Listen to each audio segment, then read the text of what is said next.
आज हम CG set 2017 का इंग्लिश लिटरेचर का पेपर 2 करने वाले हैं।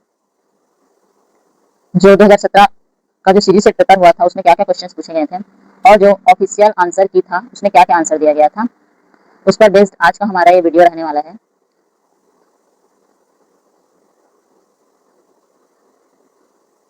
इसमें हम जो ऑफिशियल आंसर की है उस पर बेस्ड हमारा यहाँ आंसर रहने वाला है। तो यहाँ पर सबसे पहला प्रश्न दिया गया है, choose the correct option to find out the poets who are under the category of metaphysical poets. तो यहाँ पर मेटाफिजिकल पोएट्स कौन कौन है ये पूछा जा रहा है। तो मेटाफिजिकल पोएट्स में आते हैं हमारे जो एंड्रयू मार्वल है और जॉन डन है, यानी कि ऑप्शन ए और ऑप्शन डी ये हमारे मेटाफिजिकल पोएट्स में आते हैं। पोप पोप नहीं आएंगे और बेन जॉनसन भी नहीं आएंगे। तो ऑप्शन बी और सी गलत होगा, ऑप्शन ए और डी हमारा सही उत्तर होगा। तो ऑप्शन ए यहाँ पर सही उत्तर हो जाएगा मेटाफिजिकल पोएट्स के लिए। नेक्स्ट क्वेश्चन है, find out the correct sequence of the Shakespearean play below in terms of the first publication. Shakespearean play को क्रोनोलॉजी में जमाना है पब्लिकेशन के अनुसार। तो जैसा कि हम जानते हैं कि जो टेम्पेस्ट है वो उनका लास्ट प्ले में आता है। तो ऑप्शन बी या सी में हमारा दोनों में से एक आंसर सही होना चाहिए। साथ ही साथ हम ये भी जानते हैं कि जो उनकी ट्रेजेडी है वो HOKM के क्रम में आती है, यानी कि हैमलेट, ओथेलो, किंग लियर, मैकबथ के क्रम में आती है। तो अगर हम इस क्रम में देखें तो जो हमारा ऑप्शन बी है ये हमारे HOM के क्रम में आता है और टेम्पेस्ट यहाँ पर लास्ट में आता है। तो जो हमारा हैमलेट है वो 1601 में मान सकते हैं, ओथेलो को 1603, 1604 में ले सकते हैं, मैकबथ 1606 में, और जो टेम्पेस्ट है वो 1610, 11। तो ऑप्शन बी है यहाँ पर हमारा राइट आंसर हो जाएगा, Othello, Macbeth, Hamlet, Othello, Macbeth और द टेम्पेस्ट। ये हमारा सही उत्तर हो जाएगा ऑप्शन बी। नेक्स्ट क्वेश्चन देखें, who among the following are not the contemporaries of Chaucer. यहाँ पर चौसर के कौन कौन से कंटेम्पररी नहीं थे ये पूछा जा रहा है। नॉट द कंटेम्पररी यानी कि चौसर के कंटेम्पररी कौन कौन नहीं थे ये पूछा जा रहा है। तो जो लॉन्गलैंड है वो तो चौसर के कंटेम्पररी थे और जो विक्लिफ है ये भी इनके कंटेम्पररी थे। तो यहाँ पर कौन कौन सा नहीं है ये पूछा जा रहा है। तो हम यहाँ देख लेते हैं कौन कौन से चौसर के कंटेम्पररी नहीं है। तो अगर हम चौसर की एज की बात करें तो ये होता है 1343 टू 1400, 14 सेंचुरी ये चौसर की एज माना जाता है। अगर हम चौसर के कंटेम्पररीज को देखें 14 सेंचुरी के, तो इसमें आते हैं विलियम लॉन्गलैंड। तो विलियम लॉन्गलैंड है वो अपने पियर्स फ्लॉमेन वर्क के लिए जाने जाते हैं। साथ ही साथ जो जॉन विक्लिफ है ये भी चौसर के कंटेम्पररी हैं। जॉन विक्लिफ को उनके बाइबल ट्रांसलेशन के लिए जाना जाता है। तो हमारे जो विलियम लॉन्गलैंड है और जॉन विक्लिफ है ये दोनों जेफरी चौसर के कंटेम्पररी हैं।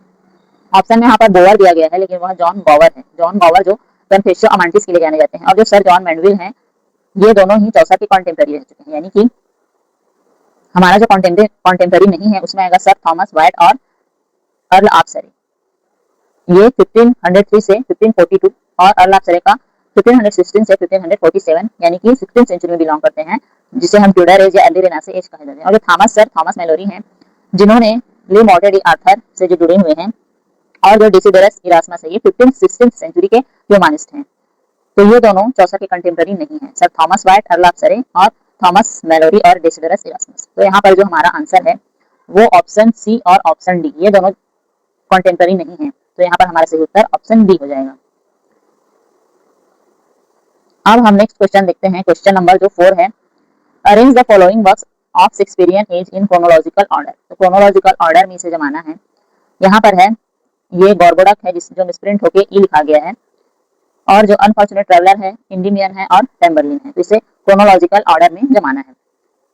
तो इसका एक्सप्लेनेशन देख लेते हैं हम कि कौन सा वर्क पहले आया है। तो अगर हम गॉर्बोडक की बात करें तो जो गॉर्बोडक है वो थॉमस एक्विल और थॉमस नॉर्टन के द्वारा लिखा गया है।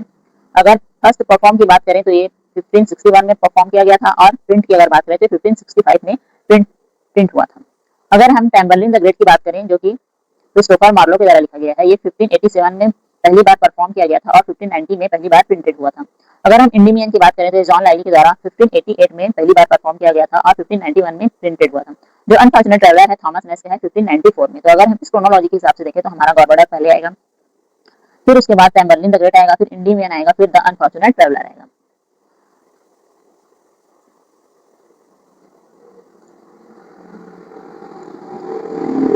गॉर्बोडक, फिर टेम्बरलिन, फिर इंडिमियन, फिर द अनफॉर्चुनेट ट्रैवलर। लेकिन ऐसा ऑप्शन इसमें नहीं दिया गया है, गॉर्बोडक, फिर टेम्बरलिन, फिर इंडिमियन, फिर अनफॉर्चुनेट ट्रैवलर। लेकिन ऑफिशियल आंसर की में ऑप्शन सी को सही आंसर लिया गया है। तो हमें प्रश्न के हिसाब से अपना आंसर जमाना है एग्जाम में और उसी के हिसाब से अपना आंसर लेना है। नेक्स्ट क्वेश्चन है match the forms of drama given in column A with their characteristics as given in column B.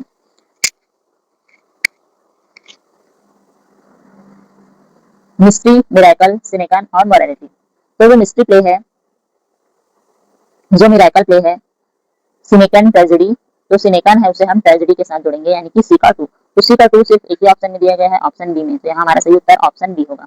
एक ऑफ जो मिस्ट्री प्ले है वो बाइबल के सब्जेक्ट्स हैं, जो मिरेकल प्ले है वो पर्सोनिफाइड एब्स्ट्रैक्शंस हैं। सॉरी बी का 3 जो मिरेकल प्ले है वो लाइफ ऑफ सेंट पर बेस्ड है, और जो मोरालिटी प्ले है वो पर्सोनिफाइड एब्स्ट्रैक्शन है, यानी कि ऑप्शन बी यहाँ पर हमारा सही आंसर है, पांचवा का बी। नेक्स्ट क्वेश्चन है match the name of the poet given in column A with their characteristics in column B. यहाँ पर पोएट्स दिए गए हैं और उन्हें हम किस रूप में पहचानते हैं उससे हमें यहाँ पर मैच करना है। जो मिल्टन है उन्हें हम पोएट ऑफ एम्बिशन, जो मिल्टन है उन्हें पोएट ऑफ एम्बिशन कहा गया है।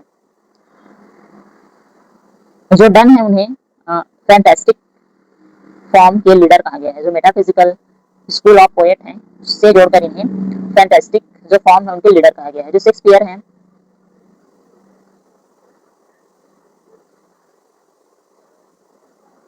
जो थॉमस कैरियो है उन्हें poet of sensual and the religious कहा गया है। जो थॉमस कैरियो हैं वो एक कैविलियर पोएट थे और उन्होंने अ रैप्चर इस तरह की पोयम लिखी है जिसमें हम उनके सेंसुअल एस्पेक्ट को भी देखते हैं और रिलीजियस एस्पेक्ट को भी देखते हैं। तो थॉमस कैरियो को हम रिलीजियस और सेंसुअल से मैच करेंगे। जो हमारा कैरियो है उन्हें हम poet of sensual and the religious से मैच करेंगे। तो ए का हमारा 4 हो जाएगा। तो इस हिसाब से हमारा आंसर यहाँ पर एक ही ऑप्शन में दिया गया है, ऑप्शन ए में, तो हमारा सही उत्तर होगा ऑप्शन ए। जो थॉमस कैरियो है वो poet of sensual and the religious से हैं। जो मिल्टन है उन्हें poet of state fast will and purpose कहा गया है, और जो शेक्सपियर है उन्हें पोएट ऑफ एम्बिशन कहा गया है। और जो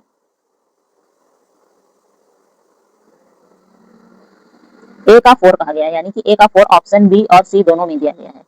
ए का 4 यानी कि कैरियो का poet of sensual and the religious poet, तो यहाँ पर बी और सी दोनों में दिया गया है, तो ऑप्शन ए हमारा सही उत्तर नहीं होगा, ऑप्शन बी या सी में से एक उत्तर होगा। अगला हम देखें तो जो जॉन मिल्टन है उन्हें poet of state fast will and purpose कहा गया है। जो विलियम जे लॉन्ग है उन्होंने जो अपनी लिटरेरी हिस्ट्री वर्क लिखी थी उसमें उन्होंने डिस्क्राइब किया है जॉन मिल्टन को poet of state fast will and purpose who moved like a god amid the fierce hope and changing impulses of. तो जॉन मिल्टन को स्टेट फास्ट विल और पर्पस कहा गया है।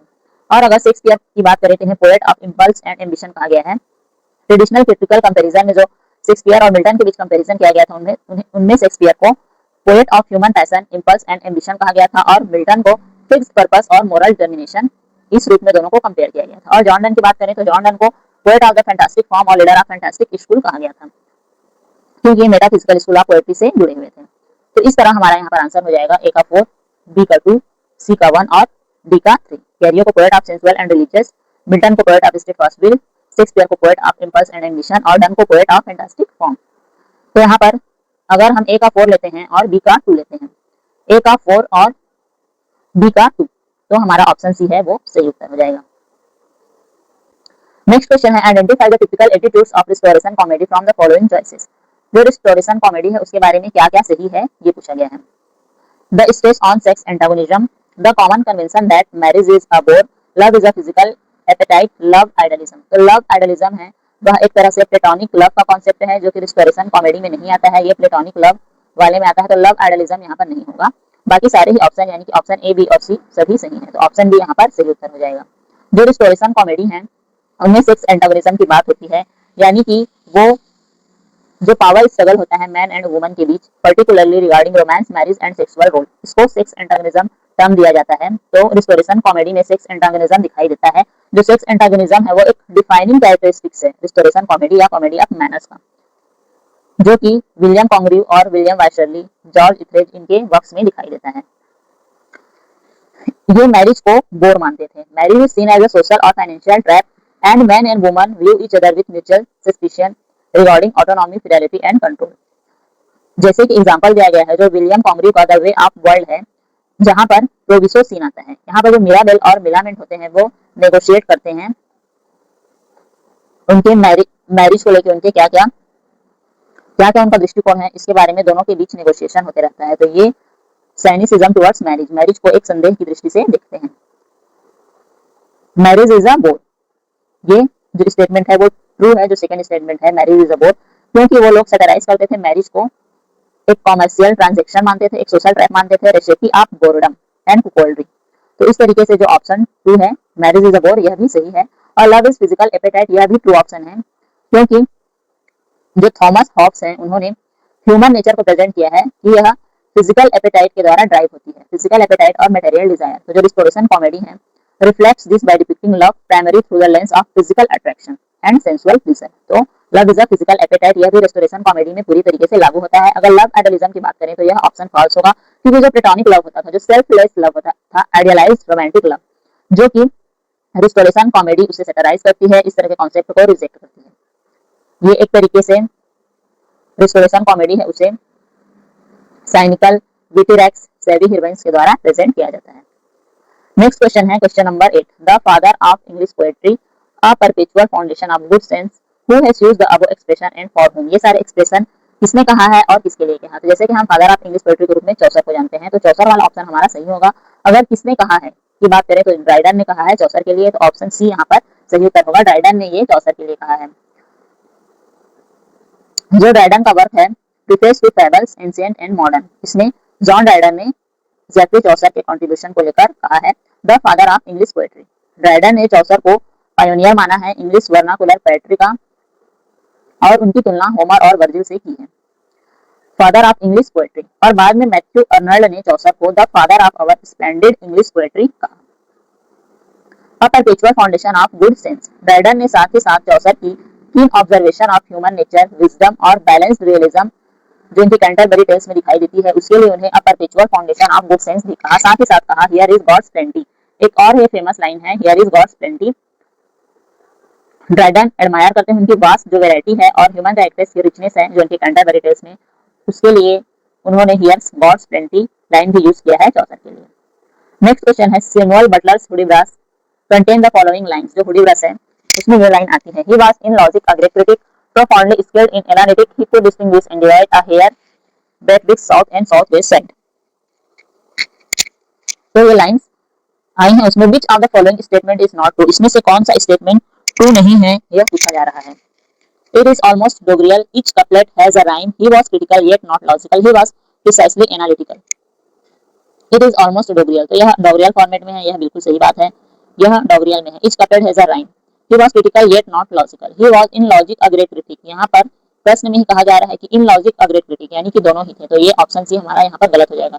ही वाज प्रिसाइसली एनालिटिकल, तो skilled analytic आया यानी कि एनालिटिकल भी होगा, तो ऑप्शन सी यहाँ पर गलत होगा, बाकी सारे सही ऑप्शन होंगे। यह डोगरियल है, ये हुडीब्रास्टिक वर्स में लिखा गया है जो कि एक मोक हेरोइक टेट्रामीटर है जिसे डोगरियल फॉर्म या फोर्स्ड राइम के फॉर्म में जाना जाता है। और etch couplet has a rhyme, यह भी सही है। क्रिटिक एनालिटिक यहाँ पर राइम दिखाई देता है, डिवाइड साइड राइम दिखाई देता है, तो इस तरीके से यहाँ पर हर कपलेट में राइम है। और जो option he was critical yet not logical, ये ट्रू नहीं है क्योंकि लाइन में साफ साफ लिखा है he was in logic a great critic, तो इसीलिए ये सी ऑप्शन हमारा गलत हो जाएगा। ही वाज प्रिसाइसली एनालिटिकल, तो यहाँ पर लाइन में लिखा गया है प्रोफाउंडली स्किल्ड इन एनालिटिक, तो यह ऑप्शन भी सही है, यानी कि ऑप्शन सी भी सिर्फ यहाँ पर गलत है। अगला प्रश्न है question number 10, entries in the diaries of Samuel Pepys open on 1 January 1660 and continuous till 31 मई 1669। इसके बारे में कौन कौन से कथन सही हैं। ऑप्शंस हैं it begins after the restoration, it continues during the glorious revolution, it continues and and with the reformation, it contains event of French revolution. तो यहाँ पर ऑप्शन ए है उसे ऑफिशियल आंसर की में सही लिया गया है कि इट बिगिंस आफ्टर रिस्टोरेशन, लेकिन अगर जो रेस्टोरेशन की बिगनिंग माने तो वह मई 1660 में हुआ जब किंग चार्ल्स टू इंग्लैंड वापिस आए तब। और जो सैमुअल पेपिस है उन्होंने अपनी डायरी 1 जनवरी से लिखनी शुरू कर दी थी बिफोर रेस्टोरेशन, लेकिन प्रश्न में आफ्टर रेस्टोरेशन दिया गया है, लेकिन जो बाकी यहाँ पर और तीनों ऑप्शन दिए गए हैं वो इस पीरियड से और ज्यादा दूर दूर है, तो इसीलिए यहाँ पर ऑप्शन ए को करेक्ट माना गया है। अगर ग्लोरियस रिवॉल्यूशन की बात करें तो यह 1688 में शुरू होता है और जो सैमुअल पेपिस की डायरी है वो 1669 में लिखना बंद कर देते हैं, यानी कि ग्लोरियस रिवॉल्यूशन के समय नहीं लिखे हैं।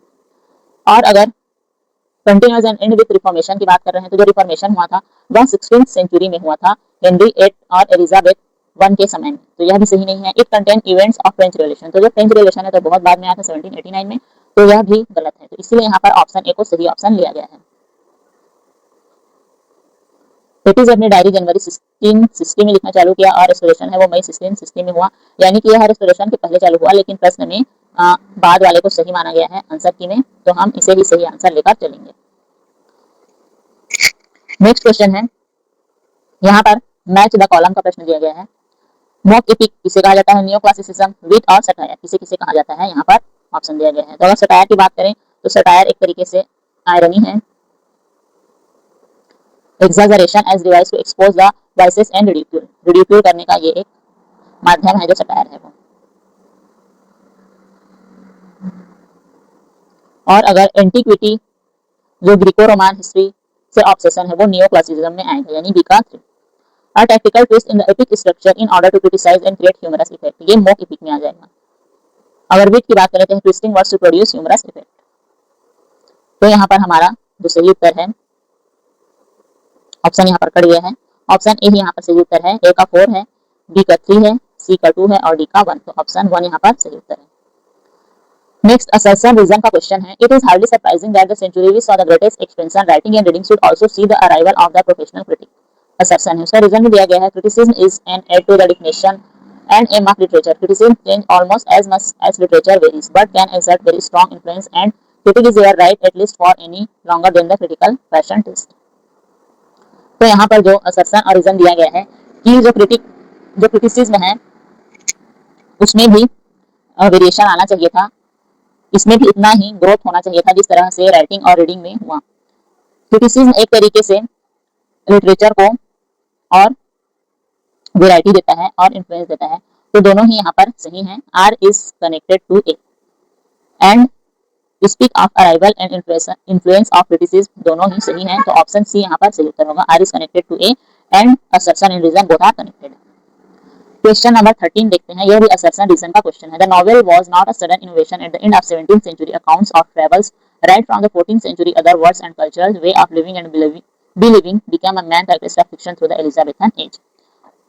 तो जो नॉवेल है वो एक सडन इनोवेशन नहीं था, यह क्या था? Way of living and believing become a man characteristic of fiction through the Elizabethan age. Reason है, however the exotic influence in 17th century to be tamed and subsumed into English middle class way of thinking and brought into line with the world view of the time. Englishness could always dominate over exotism. The concern was to accommodate experience within the recognizable bounds।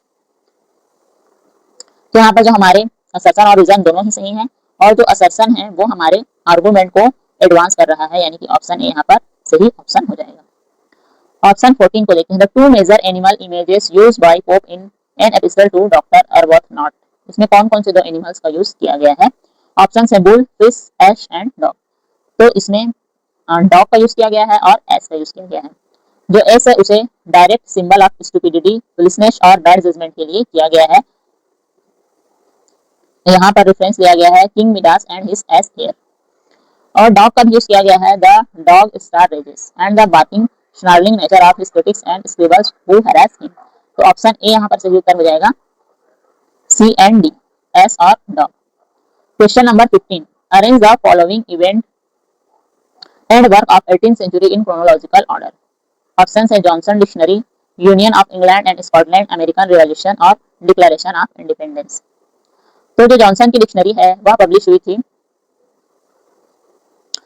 1755 में, और England और Scotland का union हुआ था 1707 में, American revolution 1775 में और declaration of independence 1776 में हुआ था। तो सही ऑप्शन हो जाएगा बी ए सी डी। जो बी ए सी डी है वो हमारा सही ऑप्शन हो जाएगा, यानी ऑप्शन 1 यहाँ पर सही उत्तर होगा। सबसे पहले इंग्लैंड और स्कॉटलैंड का 1707 में यूनियन होगा, फिर जॉनसन डिक्शनरी 1755 में, अमेरिकन रिवॉल्यूशन 1775, फिर डिक्लेरेशन ऑफ इंडिपेंडेंस 1776। तो ऑप्शन ए यहाँ पर सही उत्तर हो जाएगा। नेक्स्ट क्वेश्चन है, choose the pair of poet known strictly as romantic, इन्हें सिर्फ और सिर्फ रोमांटिक पोएट्स के रूप में जाना जाता है और बाकी को नहीं जाना जाता है। तो वर्ड्सवर्थ और कोलेरिज जो पायोनियर है रोमांटिसिज्म के, और जो ब्लैक हैं और कीट हैं यह भी रोमांटिक पोएट के अंतर्गत आते हैं। तो ऑप्शन बी और सी, यानी कि ऑप्शन सी यहाँ पर सही उत्तर होगा। नेक्स्ट है, match the work in list first with that of year in list second. यहाँ पर वर्क और उनके ईयर्स को मैच करना है। तो जो लिरिकल बैलेड है वो 1798 में पब्लिश हुआ था, तो ए का हो जाएगा 2। जो इंडिमियन है वह 1818 में आया था, जो प्रेल्यूड है वो 1805 में आया था, और जो एम्मा है वो 1815 में आया था। यानी कि ए का 2 हो जाएगा, बी का 3,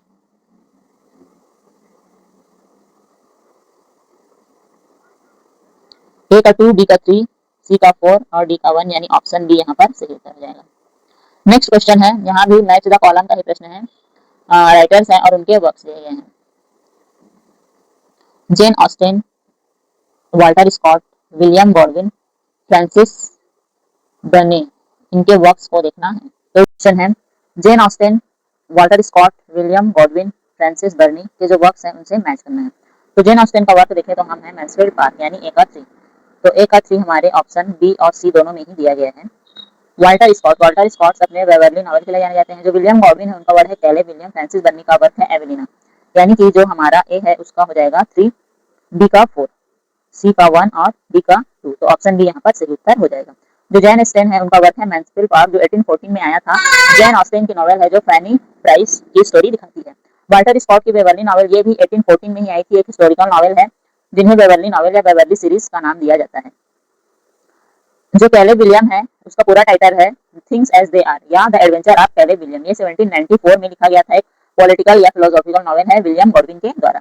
फ्रांसिस बर्नी का वर्क है एवेलिना, एक हिस्टोरिकल नॉवेल है फैनी या manner of Francis Fanny Burney. Next question है, असर्शन रीजन का the novelist in the romantic period raise the form from the inferior level of critical esteem to the most significant and most popular form. ये बिल्कुल सही है, यह इन्हें most inferior level से most significant level तक ये पॉपुलर हुआ था।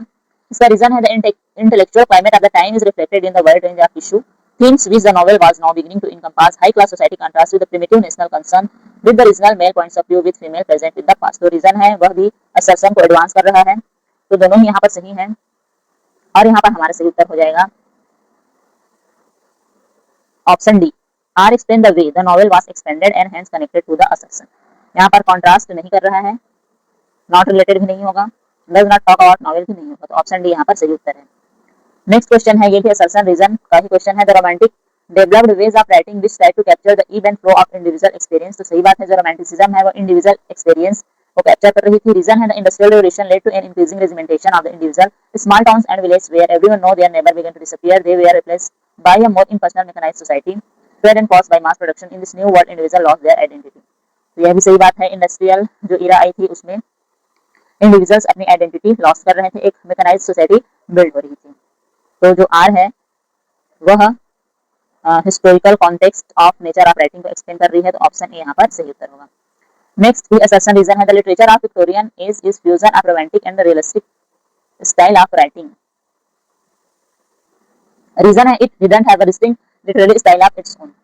तो असर्शन यहाँ पर सही है, जो विक्टोरियन इसका लिटरेचर है फ्यूजन है रोमांटिक और रियलिस्टिक स्टाइल ऑफ राइटिंग का, बिल्कुल सही बात है।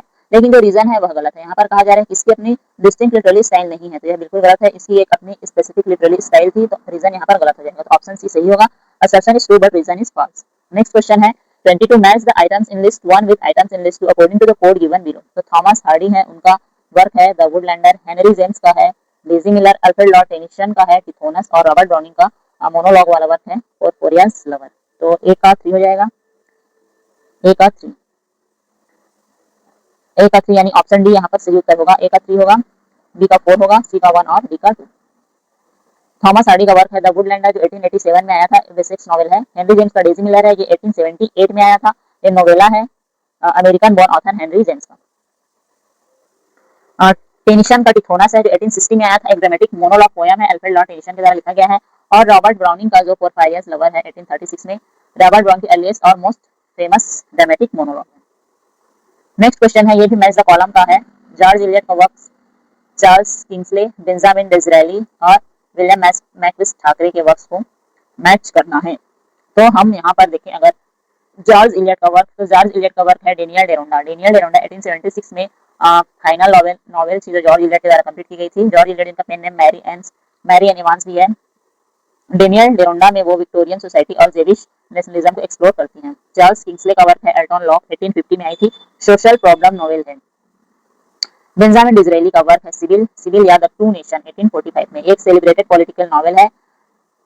जो बेंजामिन डिज़रायली जो आगे चल के यूके के प्राइम मिनिस्टर भी बनते हैं, उन्होंने इस वर्क में क्लास डिवाइड पर फोकस किया गया है। फिर है विलियम मैकविस ठाकरे का वर्क पेंडेनेश, 1848 से 1850 तक पब्लिश हुई थी, एक बिल्डुंग्स रोमान वर्क है।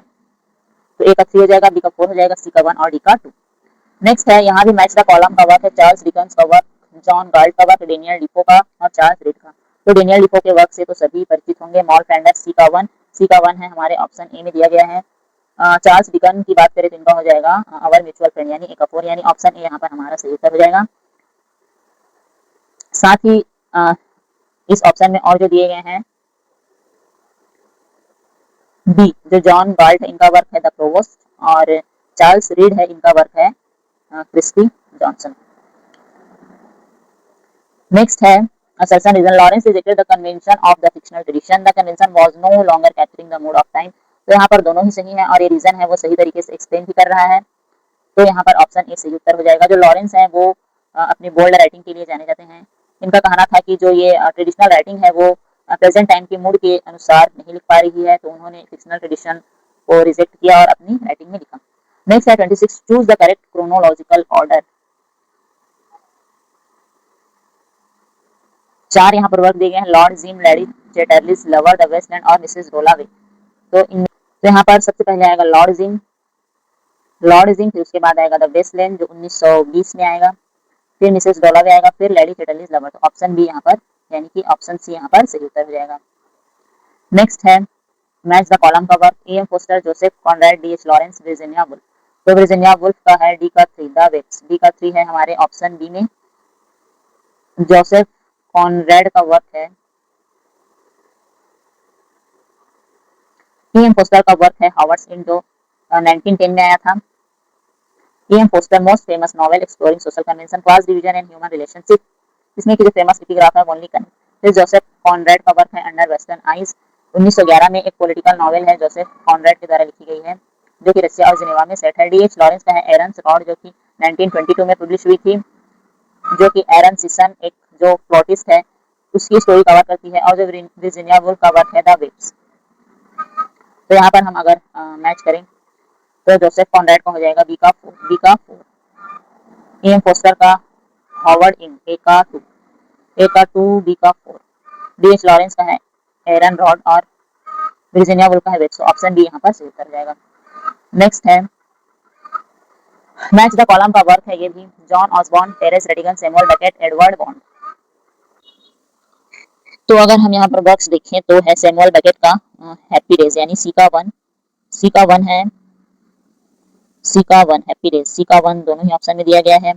एडवर्ड बॉन्ड का है सेव्ड, डी का 2, तो डी का 2 ऑप्शन 1 में दिया गया है, तो ऑप्शन ए हमारा सही उत्तर होगा। जॉन ऑसबॉर्न का वर्क है पोर्ट्रेट फॉर मी, टेरेस रेडिगन का वर्क है इन फेज ऑफ लव, तो ऑप्शन ए यहाँ पर सही उत्तर हो जाएगा। जॉन ऑसबॉर्न का वर्क है पोर्ट्रेट फॉर मी 1965 में पब्लिश हुआ था, एक मेजर प्ले है जॉन ऑसबॉर्न का। ये अल्फ्रेड रेडल के लाइफ पर बेस्ड है जो कि एक ऑस्ट्रेलियन इंटेलिजेंस ऑफिसर होता है।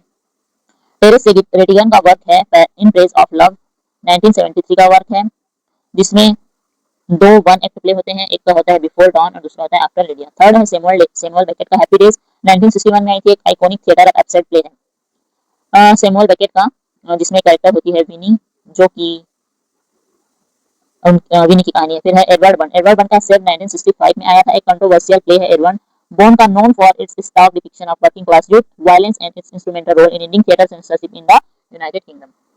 नेक्स्ट है arrange the works of T S. Eliot in chronological order. Works हैं the elder statesman, the confidential clerk, murder in the cathedral, the cocktail party. तो इनके जो वर्क है मर्डर इन द कैथेड्रल ये 1935 में आई थी, जो कि आर्क बिशप थॉमस बेकेट के मार्टरडम पर सेंटर्ड है। द कॉकटेल पार्टी 1949 में आई थी, एक वर्ज प्ले है और ट्रबल्ड मैरिड कपल पर फोकस करती है। कॉन्फिडेंशियल क्लर्क 1953 में आई थी, एक वर्ज कॉमेडी है, और एल्डर स्टेट्समैन 1958 में आई थी। तो इस हिसाब से हमारा ऑप्शन यहाँ पर हो जाएगा मर्डर इन कैथेड्रल, ऑप्शन सी सबसे पहले आएगा यानी कि ऑप्शन डी यहाँ पर सही उत्तर हो जाएगा।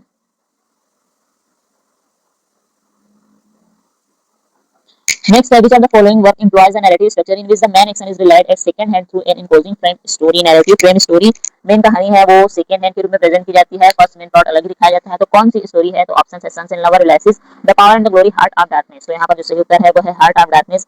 हार्ट ऑफ डार्कनेस में ये एक classic frame narrative structure use करता है। स्टोरी ओपन होती है एक बोट पे, जिस बोट का नाम है नील, और ये थेम्स रिवर पर एंकर होता है। इसमें एक प्राइमरी नरेटर दिखाया जाता है, एक अननेम्ड प्राइमरी नरेटर होता है।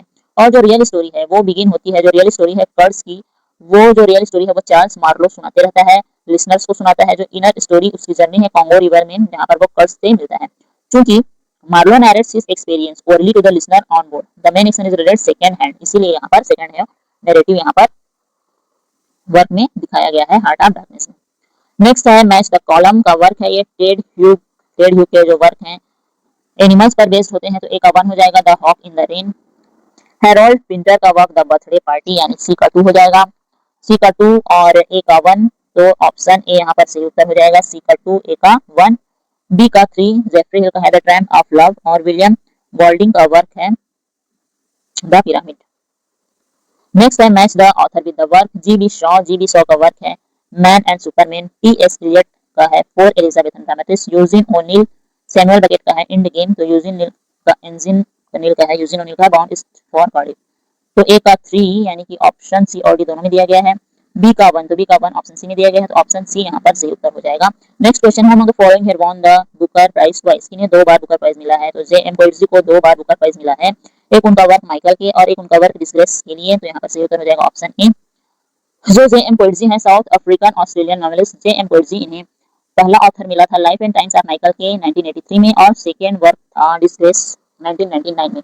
जो फिलिप फ्लैटकिन है उन्हें कभी बुकर प्राइज नहीं मिला है, तो ये ऑप्शन वैसे ही गलत हो जाता है। नेक्स्ट है the empire writes back is written by, जो वर्क है द एम्पायर राइट्स बैक ये किनके किनके द्वारा लिखा गया है, तो ये लिखा गया है Bill Ashcroft, Helen Griffith और गैरेथ ग्रिफिथ के द्वारा, यानी ऑप्शन ए यहाँ पर सही उत्तर हो जाएगा। एलिस मुंडो के द्वारा नहीं लिखा गया है, मार्गरेट एटवुड के द्वारा नहीं लिखा गया, चिनुआ अचेबे के द्वारा नहीं लिखा गया है, तो ऑप्शन ए यहाँ पर सही उत्तर होगा। The empire writes break theory and practice in post colonial literature, ये इसका फुल टाइटल है। 1989 में आई थी सेमिनल पोस्ट कॉलोनियल टेक्स्ट है, coauthor by Bill Scott, Gareth Griffith and Helen Griffin. Next है of the following characters which one does not belong to Raja Rao Kanthapura, जो कांतापुरा है राजा राव का उसमें कौन सा कैरेक्टर नहीं आता है, तो मूर्ति आता है जो कि गांधीयन फिलोसफी से रिलेटेड होता है, बड़े खान आता है जो पुलिसमैन है, जो रंगे गौड़े आता है जो हेड ऑफ द विलेज है, गोविंदन नायर नहीं आता है, तो ऑप्शन डी यहाँ पर सही उत्तर हो जाएगा, यह कैरेक्टर इसमें बिलोंग नहीं करता है। जो गोविंदन नायर है वह इसमें नहीं आता है, वह आता है उनकी एक another famous novel the cat and the Shakespeare a tale of India. जो मूर्ति है वो यंग गांधीयन प्रोटैगनिस्ट है, जो बड़े खान है वो पुलिसमैन है, जो रंगे गौड़ा है जो विलेज का हेडमैन है, तो ये सारे कांतापुरा में आते हैं। नेक्स्ट क्वेश्चन है match the works with the author, the stone angel work है मार्गरेट लॉरेंस का। द क्रो इटर्स है वापसी सिल्वा का, dance of forest Wole Soyinka का, और the solid mandala Patrick White का। तो यहाँ पर सही उत्तर हो जाएगा ए का 3 दोनों ऑप्शन में है, बी का 4 ऑप्शन सी में है, तो ऑप्शन सी यहाँ पर सही उत्तर हो जाएगा। The stone angel Margaret Lawrence का वर्क है जो कि 1964 में पब्लिश हुआ था, एक मोस्ट सेलिब्रेटेड कैनेडियन नॉवेल है। इसमें एक 90 ईयर ओल्ड हैगर सिप्ले की कहानी दिखाई जाती है, उसकी लाइफ, उसकी प्राइड और लॉस ऑफ इंडिपेंडेंस के बारे में बताया जाता है। नेक्स्ट है द को ईटर, ये वापसी सिल्वा का वर्क है, 1978 में आया था, पाकिस्तानी इंग्लिश लिटरेचर से रिलेटेड है, एक ह्यूमरस नॉवेल है जो कि दिखाती है लाइफ को, rise to wealth and family eccentrics of Faredoon Junglewalla a Parsi patriarch. Dance of forest Wole Soyinka का वर्क है, Nigerian Nobel laureate Wole Soyinka का, जो 1960 में पहली बार परफॉर्म की गई थी, commission to celebrate Nigeria independence. Complex play uses Yoruba mythology and spirit to critique both traditional and modern time. The solid mandala Patrick White का work है, 1966 में पब्लिश हुआ था, Australian Nobel laureate Patrick White का। It explored the contrasting interconnected lives of twin brothers Waldo, a cold rational intellectual, और Arthur, एक mentally disabled man जिसमें spiritual thinking होती है। Next, match the column the League of Youth, the Pillar of Society, Ghost and Enemy of People। तो इसमें जो works दिए गए हैं उसमें क्या कहानी है, ये अगर आप जान रहे होंगे तब आप इसे मिला सकते हैं, वरना आप इसे नहीं मिला सकते हैं। जो घोस्ट कहानी है वो फाइट ऑफ डॉक्टर से रिलेटेड है। द लीग ऑफ यूथ, जो लीग ऑफ यूथ है वो है satire on the new breed of corrupt politician written in 1869। This place political satire critic local politics. तो जो द लीग ऑफ यूथ है वो एक सटायर है new breed of corrupt politician. The league of youth, तो A का 4 है, a satire on the new breed of corrupt and unscrupulous politician. और जो द पिलर ऑफ सोसाइटी है वह एक बिजनेसमैन की स्टोरी है जो कि गलत रास्ते अपनाता है अपने वेल्थ एक्वायर करने के लिए। ये 1877 में लिखा गया था। कास्टन बर्नी के अराउंड ये स्टोरी होती है। एक वेल्दी रिस्पेक्टेड लोकल बिजनेसमैन होता है, मेंटेन अ रिस्पेक्टेबल फ्रैकेट while hiding fraud, moral misconduct and corrupt business. जो घोस्ट है वो 1881 में आई थी। Controversy for openly talking taboos like congenital syphilis transmitted to the protagonist of Oswald from his late father. And hyper-Christian societal morality. Enemy of the people है वो है fate of doctor का, who is considered public enemy for telling the truth.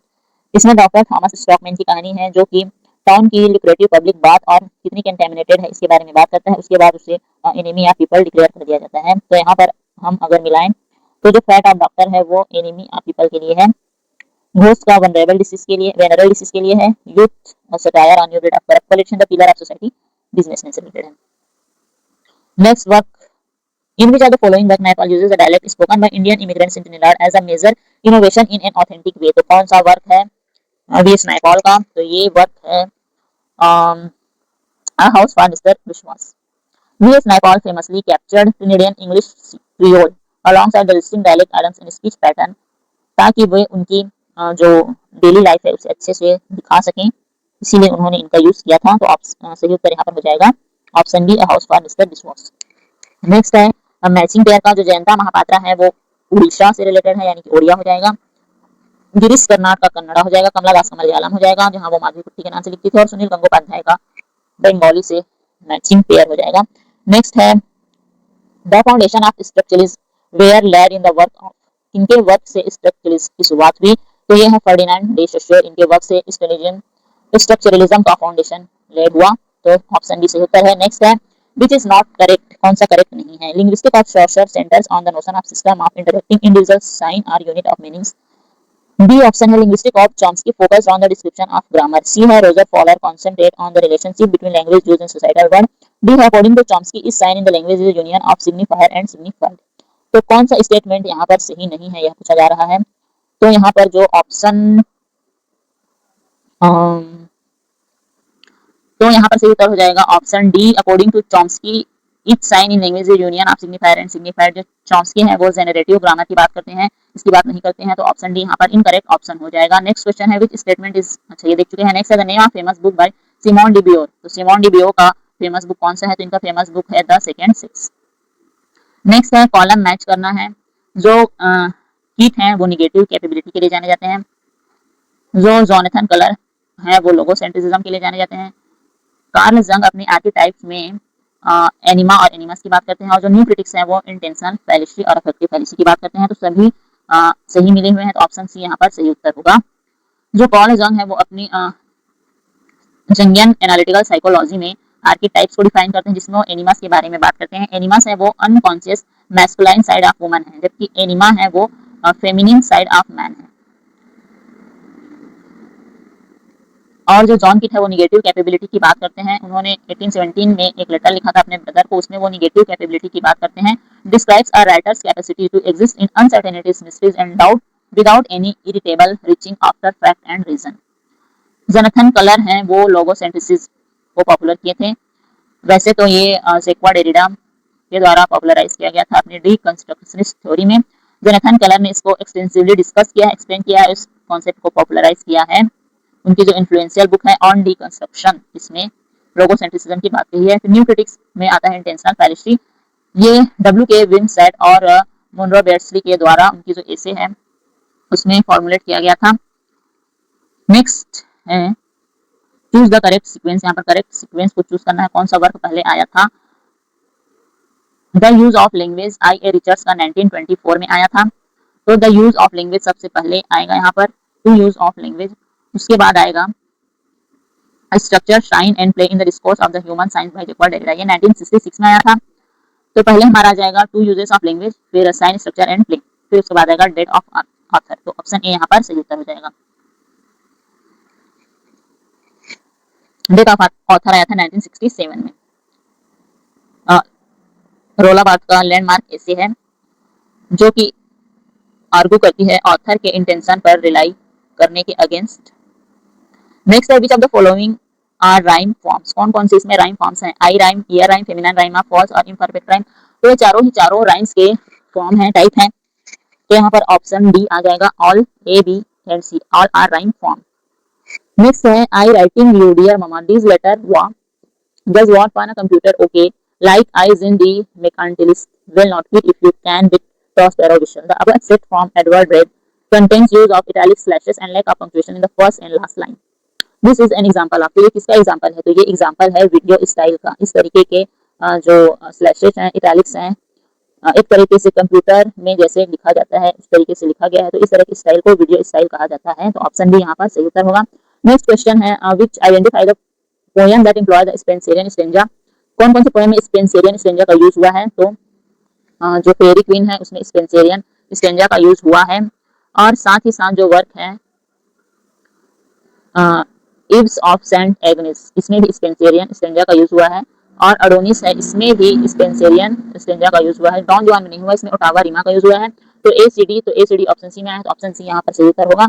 Next है in the above line when in plain are both accented monosyllabic word, reason दिया गया it is an example of feminine rhyme. तो अगर monosyllabic words कहा गया है तो ये मैस्कुलिन राइम होगा। मैस्कुलिन राइम में एक सिलेबल आता है, फेमिनिन राइम में दो सिलेबल आते हैं। तो रीजन यहाँ पर गलत हो जाएगा, असर्शन सही हो जाएगा। तो यहाँ पर हमारा सही उत्तर हो जाएगा option A is true but R is false. Next है match the following, the vision of judgement किसका कौन सा किस रूप में लिखा गया है। When I consider how my life is spent, या ऑन हिज ब्लाइंडनेस कह सकते हैं हम। जॉन मिल्टन का ये एक सोनेट है, तो बी का 4 हो जाएगा। तो बी का 4 हमारे ऑप्शन बी और सी दोनों में ही दिया गया है, डी में भी दिया गया है। द बार्ड, जो द बार्ड है वही पिंडारिक ओड है, सी का 1, तो सी का 1 सिर्फ एक ही ऑप्शन में दिया गया है, ऑप्शन बी में। तो ऑप्शन बी यहाँ पर सही उत्तर हो जाएगा। एक आखिरी द विजन ऑफ जजमेंट है, ये एक एलिजी है, और जो बियरवुल्फ है वो एक इपिक है। तो ऑप्शन बी यहाँ पर सही उत्तर हो जाएगा। अब आज का हमारा लास्ट क्वेश्चन है क्वेश्चन नंबर 50। द विजन एक एलिजी है, ऑन हिज ब्लाइंडनेस एक सोनेट है, द बार्ड एक पिंडारिक ओड है, बियरवुल्फ एक इपिक है। आज का last question question number 15, camel is the ship of desert. तो ये एक मेटाफर का एग्जांपल है। यहाँ पर एज से कंपैरिजन ना करके डायरेक्ट कैमल को शिप ऑफ डेजर्ट कहा गया है, तो ये मेटाफर है। Law grants the poor and the rich man rule the law. वैसे तो लॉ को सबके लिए बनाया जाता है, लेकिन यहाँ पर कॉन्ट्राडिक्टरी है कि जो लॉ है वो पुअर को ग्रांट करती है और रिच मैन को सपोर्ट करती है। तो ये पैराडॉक्स है, कॉन्ट्राडिक्ट कर रही है। तो थैंक यू अ मिलियन करके वो थैंक यू कर रहा है, एक्सैजरेट कर रहा है, तो हाइपरबोले है। How high his highness hold his haughty heads, H H H बार बार आ रहा है, तो इलिटरेशन है।